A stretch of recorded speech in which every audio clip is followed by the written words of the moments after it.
how much more brutal do they have to be before this president understands this is a serious long-term threat and brings us a authorization of force, puts behind that authorization of force the muscle it takes to actually win this war with terror. I don't know what more we need to understand the seriousness of this terrorist threat. How much more brutal do they need to be? Congressman Kevin Brady asked the question to begin America's Forum earlier this morning, referring to the administration and its strategy on dealing with ISIS.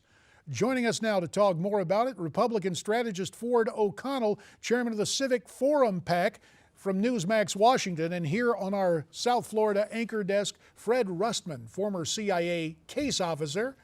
Therefore, he had the great title for a book, The Case Officer. Fred, it is good to have you with us here.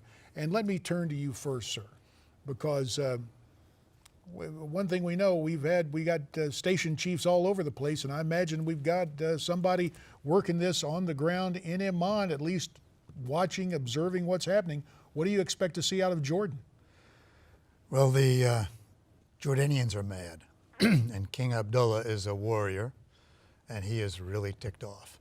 And so what I think you're going to start seeing, if any good will come out of this horrible act, well, that the Jordanians are going to step up to the plate, and a lot of the other Arab leaders are also going to step up to the plate.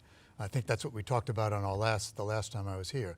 The moderate Muslims have got to step up, and they've got to stop this threat, and they're going to start doing it in the Middle East right now, I think. And a situation where Jordan may step in and take the lead. That is an interesting dynamic at work, because we've heard this administration described as leading from behind.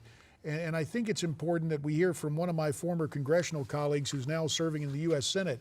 That's John Thune of South Dakota, who speaks of a growing frustration in Washington when it comes to the way we ought to handle the ISIS threat. Let's listen to that. I think there's a growing frustration, even among Democrats in the Senate, about the administration's sort of fecklessness in dealing with this threat. And we see it play out in the whole debate about Iranian sanctions, but in the war on terror as well. Just kind of the ambiguity, the policy, the fact that there isn't a clear strategy, a plan to win. I think you're probably going to see more and more senators on both sides expressing openly that frustration. Well, Ford O'Connell, the Washington dimension on this, is the Obama foreign policy really as feckless as Senator Thune claims? Yeah, I think so. I think that a lot of folks in Washington see President Obama's strategy more as containment. He talks about defeating and degrading ISIS, but it seems to be more of containment. If you listen to Secretary Bob Gates, he says based on the resources that President Obama's approved, the idea of defeating ISIS is unattainable given what he's approved thus far. So a lot of folks in Washington are frustrated, and what they're concerned about is the president going to ask for an AUMF, or are we going to have a declaration of war? Because some are actually talking that a declaration of war might be needed given that ISIS is basically spilled into 8 countries and is beyond just Iraq and Syria. Radio host Michael Savage goes even further. Let's listen to what he had to say. These are Nazis on steroids. And for Obama to say they're not Islamic is ludicrous because, excuse me, the acronym of their invented nation is ISIS, the first letter standing for Islamic State. Michael Savage yesterday on the Steve Malzberg show here on Newsmax TV. So, Fred, Michael Savage lays it out there. Our intelligence community assesses the threat. Is this president not listening to the information he's getting? Well, Ford is exactly right. His policy, if he has one, is one of containment. And it's not to go out and you've got a snake out here and you've got to cut its head off in order to kill it. And he's not doing that. He's not even recognizing the threat. This is a lack of leadership. This is not leadership. This is nothing. This is a lack of leadership total. Fred, some would argue that Jordan is not really a strong enough partner, given that they only have 110,000 military personnel and 116 fixed-wing fighters. Who else do we need to get in this? Is Turkey somebody who's very important to have in this coalition if we're actually going to defeat ISIS and go from containing them to actually destroying them? About 30 seconds for the answer, Fred. Turkey, absolutely. We would love to have them. We're not going to get them, though. Jordan, you're absolutely right. It's too small. It's not going to make that much of a difference. They need the command and control of the United States leading. So they need American know-how, American dollars, and ultimately American involvement leading the way. Tell you what, we're going to step aside for just a second, and Fred, we're going to come back and have Ford weigh in on the political dimension of what is happening here. For now, you have our thanks, and America's Forum continues right after this from Newsmax TV. As we bring back our friend Fred Rustmann, former CIA officer and author of the book, The Case Officer, to continue the conversation. Of course, Ford O'Connell also with us from Newsmax, Washington. In this case, if we're to believe this story, the CIA and the Mossad, very much on target, very much coordinated.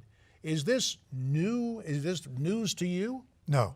The CIA and Mossad have cooperated over the years very, very, very, very closely.